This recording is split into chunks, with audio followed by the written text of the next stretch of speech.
نصرالله عزیزی، شهید ناب سروان علی کهوری نژاد، شهید ناب سروان حسن رونده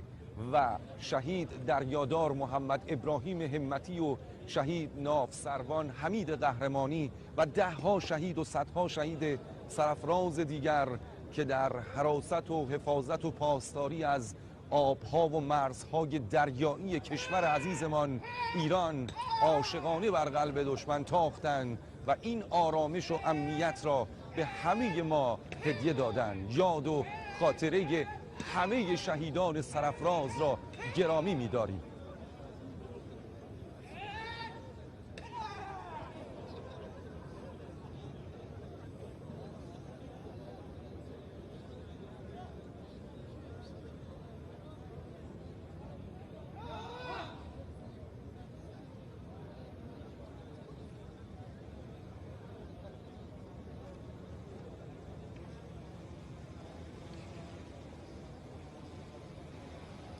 ارائه رهنمود توسط فرماندهی محترم کل ارتش جمهوری اسلامی ایران